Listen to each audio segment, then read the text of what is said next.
your host, Susan Regan. Hello, I'm Susan Patricelli Regan, and I am your host for Connecticut Valley Views. My guests today are from the CREC Greater Hartford Academy of the Arts Half-Day Program.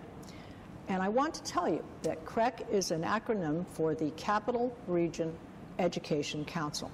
Now, since 1966, CREC has been working with and for its member districts and has developed a wide array of cost-effective and high-quality programs and services to meet the educational needs of children and adults in the Greater Hartford area.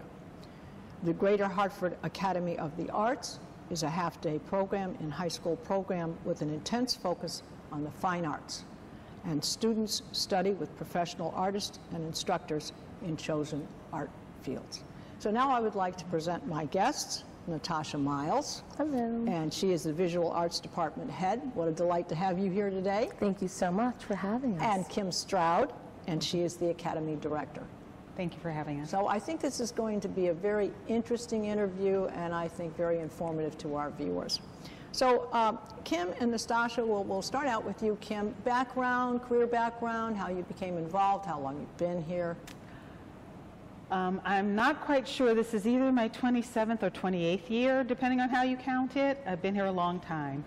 I started as dance department chair, then went to the director of the arts, then the assistant director, and now the director of the school. My background is dance. I am originally from New York City. I attended the LaGuardia School of the Arts. I went to SUNY Purchase as a dance major. I then had a career in New York. I danced with the Metropolitan Opera Ballet. I danced with the Martha Graham Company, as well as doing some Broadway work and other things. What brought me to Connecticut was a job with Hartford Ballet and the University of Hartford. Taught there for a while, and then discovered this high school. Yes. Well, what a wonderful thing. So approximately what year did you come here? You said you've been here around 20? Came to Connecticut? When you joined here. So you've been here 20-some 19 years. I think it was, yeah. So this has been a very rewarding experience for you. Absolutely. This is my tribe. Yeah. Now, what would you say is there your route to coming here earlier than what you were doing in New York? Was there anybody who inspired you to get into the dance thing? I mean, was this always a 5-year-old little girl, I always want to be a dancer? No. Interestingly enough, I feel like I have come full circle being here, because I was one of those young people who did not have the opportunity to study the art form. I see. I always loved to sing and dance, but I never had the opportunity or the ability to study. And then I discovered the LaGuardia High School and got the opportunity to work with some amazing people and to gain those technical and artistic skills that allowed me to then get into a college dance program. Fast forward, here I am, and I'm trying so hard to do that exact thing for the students of Greater Hartford. Well, that's what I was going to say. See, the whole thing goes full circle. You got that opportunity in a place that allowed you to grow and flower and expand and everything, and this is what you've established here. Yes. So that's very exciting. That is the most rewarding thing, I think, that when you are giving and you're receiving, because you can see what you can do for other people. Absolutely. I know viscerally what it feels like. Yes. And so I try to make that opportunity for the students here. Just as an interesting segment thing, if we've got, what's the percentage between boys and girls in the program? We are predominantly female right now. I'd say we're conservatively 60-40 heavy with female. Okay. Yeah. All right. And it really does depend on which department, which art form. Sure. Some are more male heavy, some are more female heavy. Yes. Interesting. Well, Natasha, tell us about your career path. Well, getting here to being Visual Arts Department head, I actually started as a guaranteed sub for the Capital Region Education Council and hopped around. At the time, CREC had about 12 programs in schools in the district, and I'd hopped around to a couple different ones and landed here for a week of subbing. And a position opened up that following January, and here I am 19, almost 20 years later. Wow. So you two are veterans of this Yes. program. Absolutely. Yes. But, Absolutely. And Natasha as well attended a performing arts school. I did. Yeah, So, yeah. you know, to who start from the inspires you? beginning. Well, my parents were extremely supportive. Where They were you worked. from? So I grew up in Florida. In Florida, okay. I grew up in West Palm, and I took dance classes. I took theater classes. I had the opportunity to try a lot of different things, Mm-hmm. but when an arts magnet middle and high school came about, that's where I was able to completely just grow. I attended from 7th through 12th grade to the Dreyfus School of the Arts, and from there was encouraged to continue my passion for being an artist. So I attended then the University of Hartford Art School. That's what brought me to Connecticut. What medium do you like to work in the most? I'm predominantly a painter, printmaker, and one-of-a-kind book designer. So my work is derived from experience, from expression, and from abstract, resource. When you talk book designer, is that just cover or interior the illustrations? entire book. thing? Yeah. Right. Yeah. Very interesting. And when did you move up from Florida? 97. In 97. And what brought you to Connecticut? Was it specifically? University of Hartford. Was that was what, I came what here drew you? to attend and study painting and printmaking and art history, and I continued to keep connection with West Palm every summer. I was part of the Armory Arts Center's growing summer arts program. yes. So that's where I started teaching. Yes. And being able to, navigate all different skill levels and interests, but in a rigorous summer program. Yes. That was able to translate here. Yeah. Do you see, has there been an expansion of the expression in the arts? In other words, what I'm saying is that one might say that it's included, could be architecture, could be painting, could be illustration, could be comic book illustration, could be dance, could be. There's an allowance, I would say, that if there was some other, I don't know if I want to call it medium or not, but some other thing that, because so many things move so fast these days. Yes. Absolutely. And new ideas come up about whatever it might be.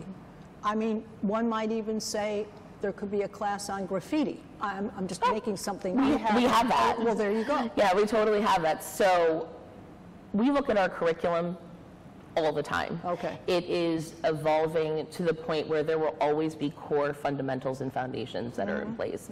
It's important to have observational drawing skills. It's important to understand color theory. It's important to really be able to experience how to create something in the round, but also to learn how to be a critical thinker and how to, take a risk, step back, look at what Yes. you did, see why it didn't work, Yes. and then go back into it and try again. Right? So we acknowledge all of those components, but as far as the innovation and connecting with the ever-changing technology that's happening in the world, absolutely. So this year we've increased our digital classes. There's an animation class as well. We have more students who are working either personally on their own tablets or devices to create, and we want to embrace that, but also be able to give them more tools for their personal style and experience that they're doing outside of what we're doing in our class. Well, We what also do that Yeah. across the art forms, not Yes, just not in just in visual arts. Right, right. So we're working more in technology with music, with dance, with theater, and one of the positive outcomes of COVID is that we really had to get into how do you perform digitally? Yes. How do you perform on recording? Yes. So we've now incorporated some of that into the curriculum. Our charge is college entrance, so we're also in communication with college programs on a regular basis. What are you looking for in your new incoming students? And we make those tweaks. That's interesting. Yes, so we do make those tweaks to our curriculum Yeah. as well Yeah. as those things change, as those requirements and what they're looking for changes. That's great anticipation, because you're right, because you could be intensely studying something here and then find out it has no application to the college you were hoping to go to, because they're more into fill in the blank. Exactly. Yeah, Exactly. yeah. Well, during this COVID period, and I think at any time in people's programs, we talk about depression. We talk about, I think, a lot of suicide issues, people having over-medicating, self-medicating, and so forth. But the arts And this creative thing is a natural homeopathic solution in itself. Because when you can express yourself otherwise, even if it's a sad painting, at least it's in a more constructive way. Yes. And it gets people, and I think it's important between parents and children too. Yes. If the parents are very involved. Do you have lots of parental, are they involved? Do you find that parents like to be involved in what's going on with the curriculum? Yes. That's a hard question to answer, only because the short answer is yes. Okay. The longer answer is we have many advantages that happen because we're a very widespread interdistrict school.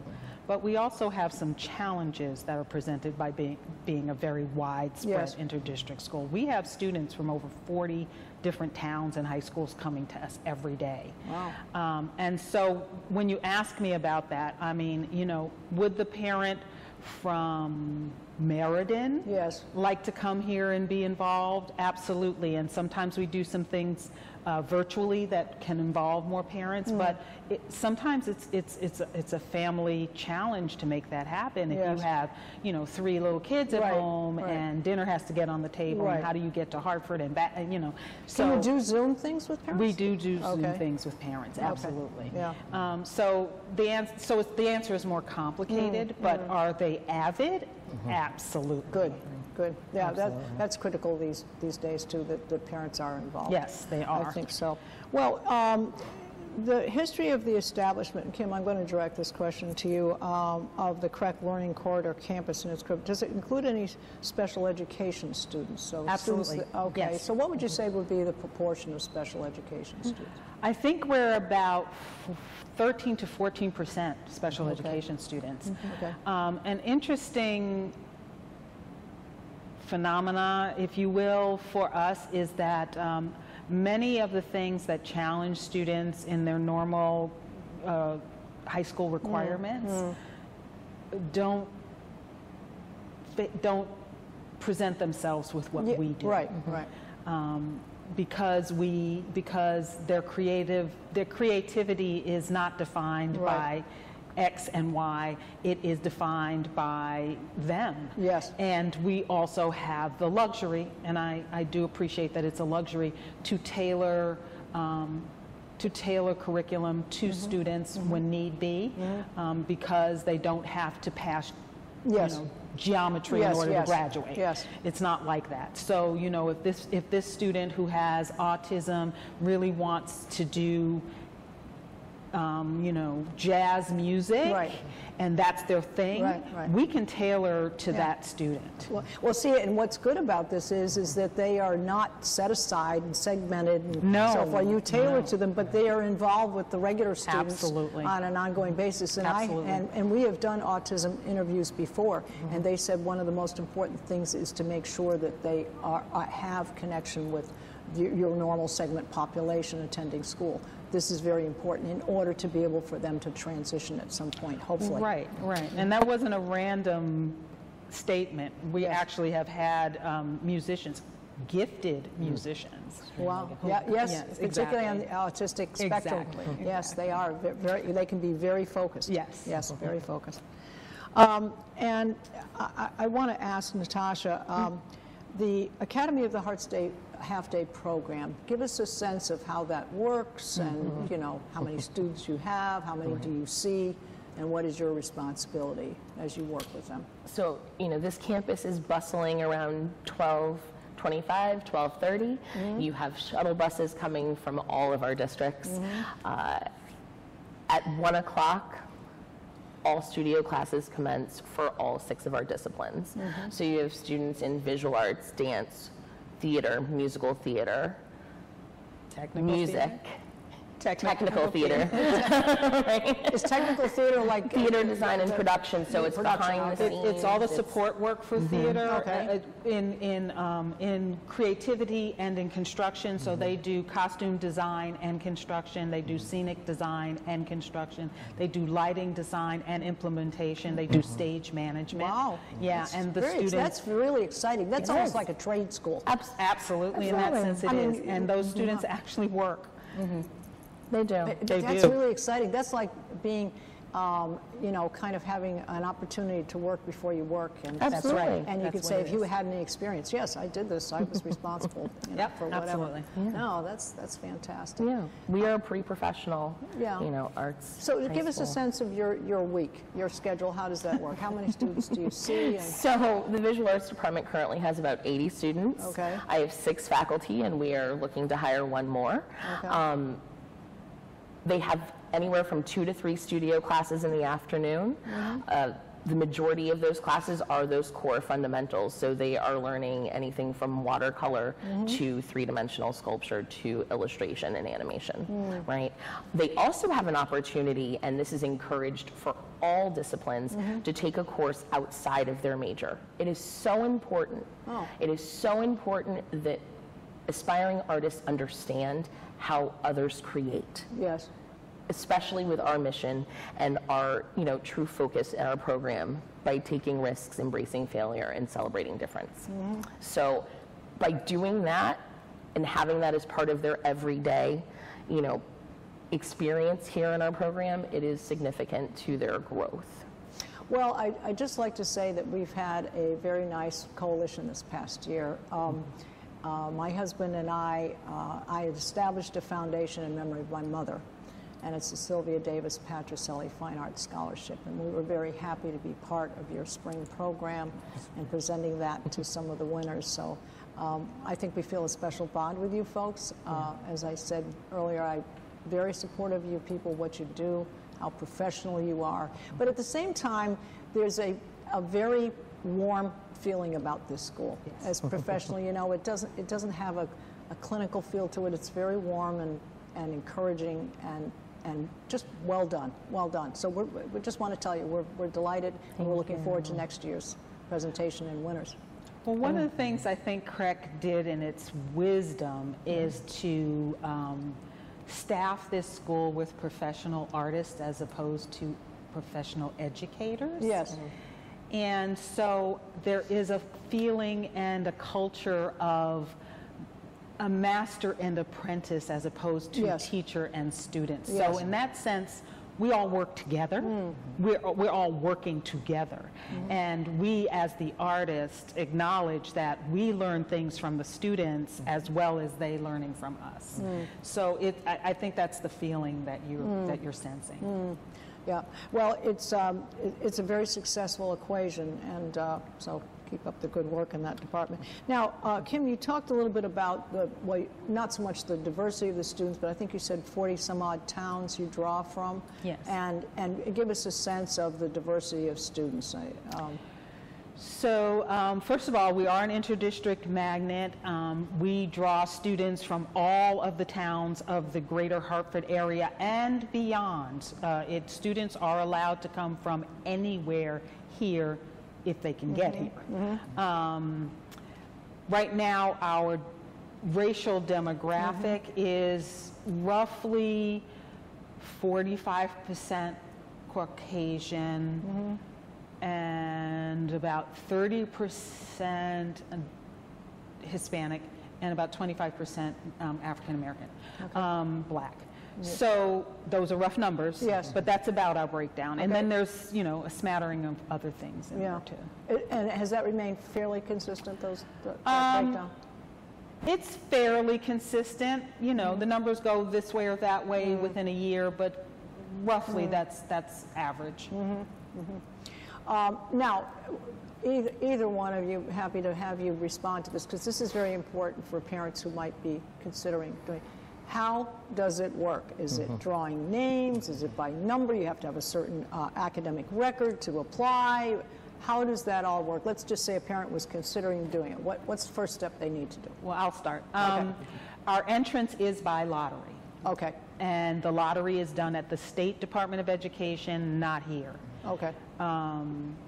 Their mission is to give as many students from as many backgrounds in Connecticut an opportunity to be in a magnet school. So I don't exactly know what algorithms they use, but they make sure that all towns are represented in some way, that different races are represented in some way. And so therefore, we wait, as the parents do, to see who our new students will be. Right. We have no say in that. What I do tell parents when they come to our open houses to get information about whether or not they wish to apply here is that, you know, make sure that whatever schools you apply to, you really want your child to go to, because in their application at the State Department of Education, they have the opportunity to apply for up to 5 schools. But it's a one offer lottery. Okay. So if you get offered a spot in school number 5, that's it. You're done. Okay. You don't even get a chance at school number 1. Okay. So if you only want your child to go to one of those schools, then only put one name on that lottery, not 5. Okay. Because it's a one offer lottery. Okay. So that much I do know about it. As I said, we have no say in who is selected through the lottery to have a slot in our school, though I think we have been very fortunate, and that parents have been very considerate in what we do, how we do it, and the demand of what we do. It's an extended day. Students don't have study halls. They don't get to be in clubs at their home schools. Right. You know, they are committing to more than 3 hours a day of arts here. Right. So I think that, you know, we try very hard to inform parents so that when they put our name on that application, they're making an informed decision of what that commitment is. Therefore, we've been very fortunate in having students generally who really want to be here, who really have that desire and that passion to study intensively in an art form. And our students do major in an art form. It's not like you get to pick and choose. You have a comprehensive curriculum within that art form in preparation to be the most viable student for college programs when your time comes to apply for college. We do have students for whom, you know, they decide it's not the right place. Yes. And one of the things I say to parents... Is there a dropout percentage? There generally is, especially right at the start of the new year. Right. But I say to parents in exit interviews, well, isn't it great that you found that out now rather than at $75,000 a year? Right. You know, because there is no tuition cost to come here. No, there is no. This is a public high school. There's no tuition cost. There's no tuition. Okay. No tuition cost for parents. Okay, so let's just say I'm a parent and I have a student and I would like to apply here, and I apply to the certain one, whatever it may be, and then the student gets accepted. Okay, so there's no cost at all, just as in a public school. That's right. All right. So they attend here. Now, where do the transportation costs? Who's covering it? Because I don't know what the part, like any other public school. That's all part of that comes from the town that they come from. Yep. Okay. All right. No cost to parents. Okay. Now, do you have, as a side question, do you have a sports program? Is there no athletics? So this is the intensity, particularly in your half-day program. That's right. Our students, if they're doing what would be considered extracurricular, they're hanging exhibits, they're rehearsing for shows. I mean, this is it. Right. Yeah. All right. Now, what strikes me is because the parents are very focused on perhaps getting the child in, the child wants to attend, they're very passionate about what they're doing. We know that in public schools and in many of our schools, and many problems are happening these days with young people. You know, there's truancy, there's not preparation for class, I didn't get the dog ate my homework, you know, they don't want to take the test, there's back talk to teachers and stuff. Do you ever find, or are they so involved in what they want to do that you don't have problems here? I mean, I'm asking a kind of a behind the curtains thing, but because this is important, because in normal schools things happen, and God forbid, gun shootings and you know, but it feels the culture here does not. It doesn't allow that. That is not our culture. However, I also don't live in a fantasy world. These are teenagers, and they do come from all over. So we have a great culture here. It is very accepting. It is very warm. And fortunately, we have small classrooms, so students are known. They know their teachers know them. I think all of this lends, and they do have a passion for what they do here. It's very industrious and constructive. Exactly. So I think that all lends itself to a wonderful culture for a school. Nonetheless, you know, on occasion do have issues that we have to deal Yes, with. of course. Fortunately, it's on occasion. Yes. It is not our norm. Yes. I think that's why a lot of our faculty stay for so long. That's great. That's wonderful. Because they don't have to very deal with healthy. those things on a regular basis. But we've had occasion where we've had to Yeah, deal well, with you've had to deal with things. Yeah, particularly, I'm sure, with drugs and other things that get involved in. They are whatever. teenagers. But, they are teenagers, yes. Well, that's great. Now, what about revenue stream as far as the school itself? So obviously, since it's no cost to the family, So, how does that work? Is it donations? How does- Well, yes and funded yes. by the Again, state? that's a little complicated. That's a little more complicated than a regular public high school, though we are a public high school. So that means we do get state funding for our program, for our operations, for our transportation. We do get state funding like other schools do. However, much of our curriculum is maybe not funded in the same way that Yes. math, science, social studies, Yes. and language arts would be. And so we do a lot of fundraising. We do a lot of networking. Do you have regular donors who? We have regular donors. So We that they have set some up a- lovely people who support us and have been supporting us on a regular basis because they believe in what we do. Is there an endowment thing? We do have an endowment. It's still in its infancy. Okay.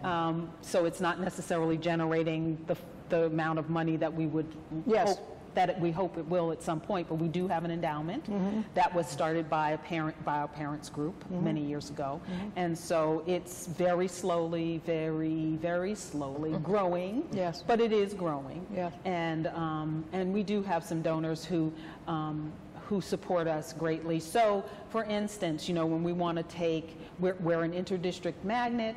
We believe in equity across our students. So if we say we're taking the senior class to the high school dance festival in Philadelphia, Right. we are taking the senior class. Yeah, that's so if we have to call you and say, I need $1,000 because this student and this student can't afford to pay for it, we have people who will help us do Great. that. That's great. Well, this has been a very exciting, I think, particularly to have the two of you, because I think a lot of people know of this particular opportunity for schooling, but don't know the intricacies of it and how it works. So this has been very exciting to have both of you on today. Thank you. I'm very Thank appreciative of your you. time. Congratulations on superb jump. You get gold stars all across the Remember when people used to put gold stars on? I still provide stickers. Yes. You'd be Yeah. surprised what Okay. a teenager enjoys. All right, and I do want to provide the website to our viewers in case you'd like to follow along or contact them, and it would be ghaahd.crecschools.org. Again, I'd like to thank you. I'm Susan Patricelli Regan. I am your host for Connecticut Valley Views. It's been a delight to be here today with my guests. Please watch our show on ctvalleyviews.com. Thank you.